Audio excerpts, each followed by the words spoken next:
Apa akibat kalau sampai tidak percaya hukum karma? Akibatnya itu membuat yang bersangkutan hidupnya tidak menentu, sangat-sangat tidak menentu, sangat-sangat kacau balau, dan cenderung untuk menderita daripada bahagianya.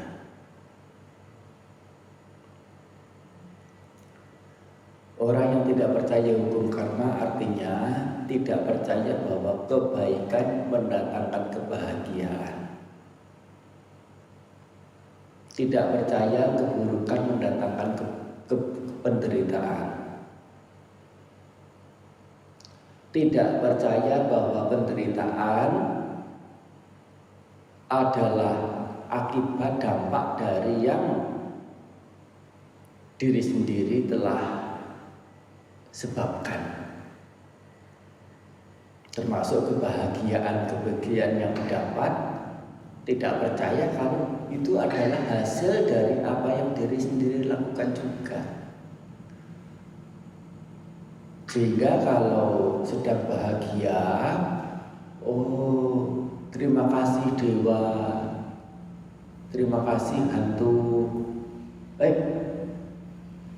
hantu,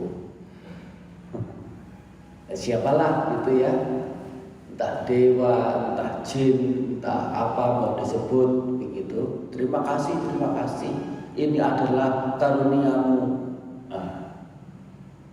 Begitu menderita mengumpat, kurang ajar itu si dewa itu.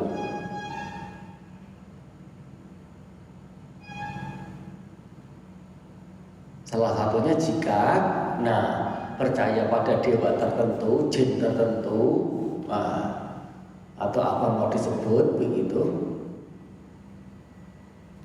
ini akan timbul gejolak, sakit gak sembuh-sembuh, miskin gak kaya-kaya, udah berusaha, udah MM-an berusahanya, mati-matian.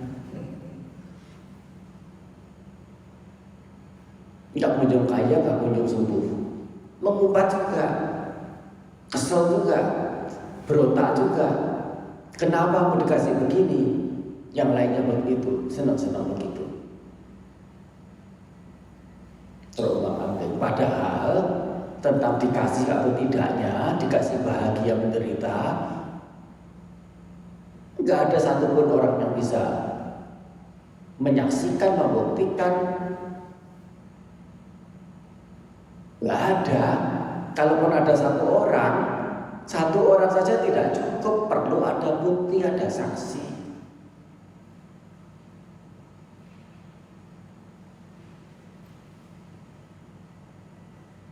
Dan apa akibat orang jika tidak percaya bahwa kebaikan mendatangkan kebahagiaan, keburukan mendatangkan penderitaan? Dia akan memilih, lebih banyak memilih melakukan keburukan, ya bersenang-senang dengan keburukannya, menganggap bahwa keburukan itu tidak membawa manfaat dan bahkan kebaikan itu adalah kerugian.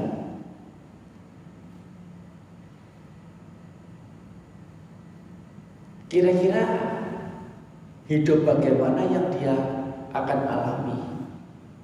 Berbohong ke sana kemari, toh yang berbohong itu bukan keburukan.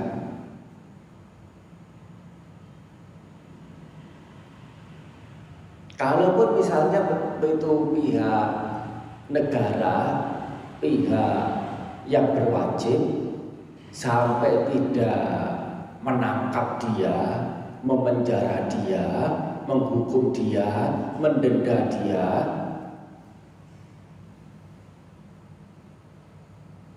masyarakat kira-kira apakah akan suka, akan senang dengan sikap dia yang melanggar sila sana sini itu?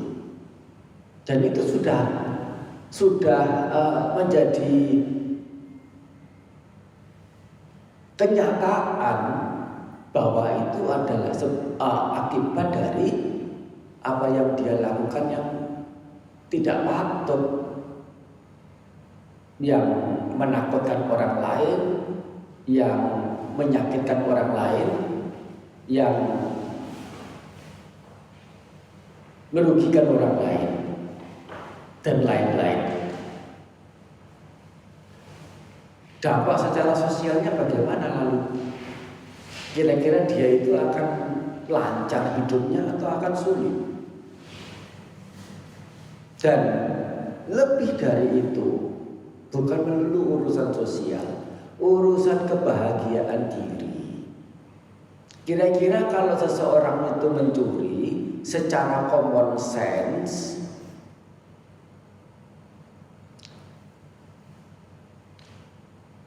waktu mencuri itu apakah belak-belakan begitu?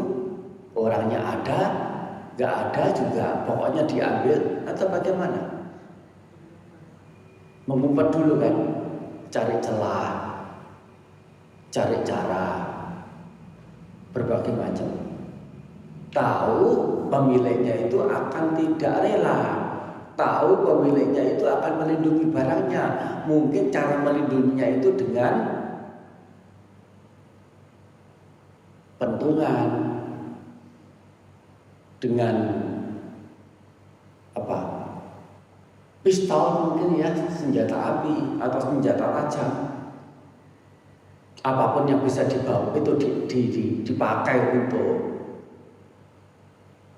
melukai si pencuri itu, dia akan memakainya dan mencederai, bahkan membunuh si pencuri. Si pencuri tak sadar itu, sehingga dalam mengambil barang apapun itu dengan sembunyi-sembunyi, jangan sampai yang punya itu menangkap, mengetahuinya. Jadi karena dia itu berupaya menghindar dari pengetahuan pemilik, kira-kira dalam mencuri itu dia ada rasa takut dah. Saat sedang mencuri sebelum barangnya didapat, ada cemas enggak? Tegang enggak? Terhimpit enggak? Gelisah enggak? Ya. Gusar apa tidak nyaman? Itu nama lain dari kebahagiaan atau penderitaan. Kondisi hati seperti itu. Saat telah berhasil mendapat, membawa barangnya, kira-kira bagaimana dia? Akan lebih takut lagi. Lebih takut lagi. Sebelum dapat sudah takut. Begitu sudah dapat, ketakutannya lebih-lebih lagi. Dan meskipun sudah disimpan di rumah, disimpan dimanapun yang aman, dia rasa aman, tetap tidak bebas dari rasa takut. Penuh curiga, penuh syak wasangka. Ngerti syak wasangka enggak? Syak wasangka atau syak prasangka? Ya. Syak wasangka. Terus enggak nyaman. Ada orang datang ketemu dia sudah ketakutan, sudah piar hatinya, padahal orang datang mungkin untuk minta garam atau untuk apa begitu, atau untuk memberi sesuatu atau urusan lain, tapi dia sudah setiap kali bertemu orang udah bukan hanya takut ya, tapi juga kaget juga, terkaget-kaget, penuh kecurigaan. Dan itu dampak batiniah yang satu. Dampak batiniah yang lain, dirinya telah dikuasai oleh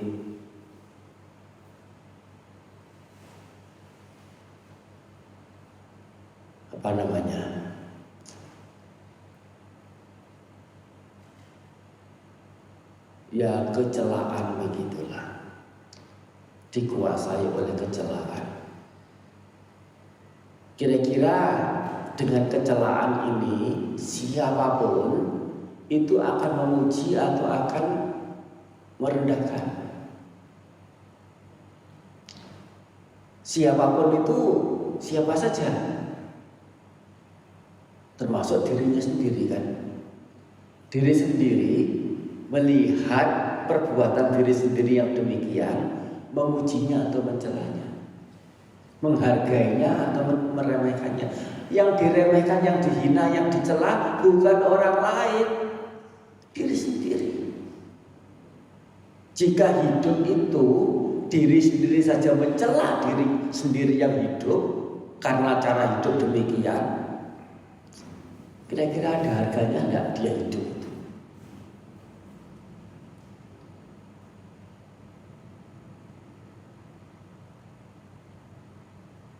Sehingga Pak, dia hidup secara hidup yang percuma. Bukan hanya percuma, tapi justru mendera diri sendiri. Dikatakan percuma apa? Lah, hidup kok ternyata untuk memuji diri sendiri saja tidak mampu, bahkan mencelanya, meremehkannya, merendahkannya. Bahkan kalau bisa itu mencerca, menghujat, dan memungkinkan sekali. Kalau sampai betul-betul tertekan, terhimpit dengan suasana batin, dengan suasana sosial, mendapatkan malu, mendapatkan dan sebagainya. Nah, dia akan menilai ke dalam, tahu sadar itu adalah hasil dari akibat dari perbuatannya, pasti akan bukan hanya mencela saja, tetapi juga mencerca, menghujat, menyumpah serapai. Yang disumpah serapai bukan orang lain tapi diri sendiri. Dan itu adalah ya nyata hidup yang mestinya dihargai, karena hidup itu hanya satu. Hanya satu. Terus membuat yang satu ini rusak, setidaknya menjadi sesuatu yang tidak berharga. Bukan hanya sekadar tidak berharga, tetapi ada celah yang itu mengandungi celah. Disayangkan kan? Sangat disayangkan. Bagaimana orang sudah hidup tapi tidak bisa menghargai hidup, membuat hidup itu menjadi tidak berharga.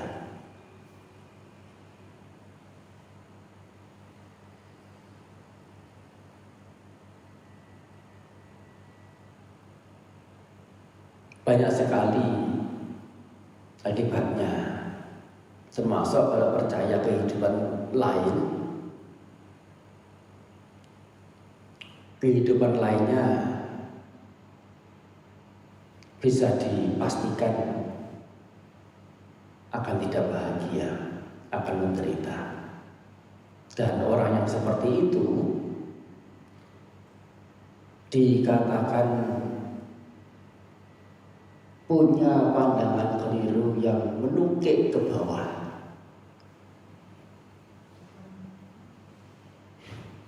Punya pandangan keliru yang menukik ke bawah, yang buahnya itu menyakitkan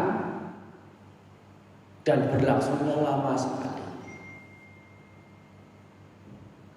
Beda dari orang yang juga melakukan keburukan, tapi masih ada nih kepercayaan atau keyakinan atau pengertian tentang hukum karma.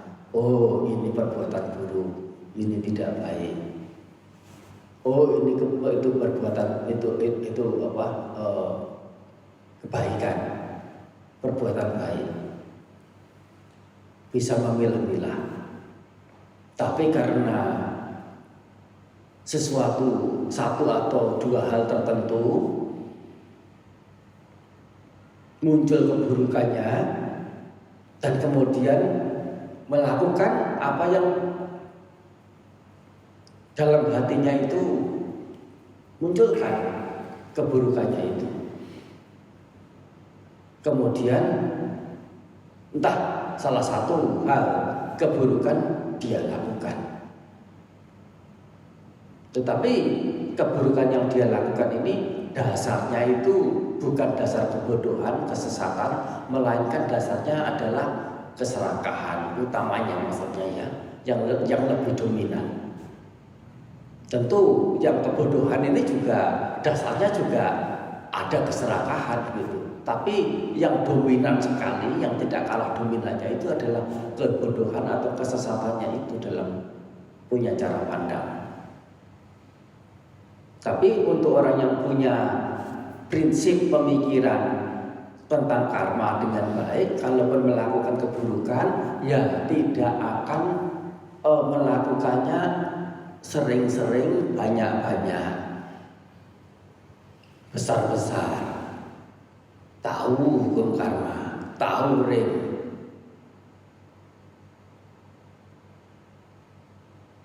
Dan dengan kebaikan, meskipun kadang-kadang dalam kurung sering malas berbuat baik, tapi setidaknya ada pengertian hukum karma. Oke. Tentu, nah, jika dia meningkatkan pemahamannya, meningkatkan keprihatinannya pada diri, yang mesti mencapai hal-hal yang bermanfaat bagi diri, nah dia akan bergegas lebih sering, lebih banyak, lebih besar lagi dalam kebaikan-kebaikan. Alhamdulillah.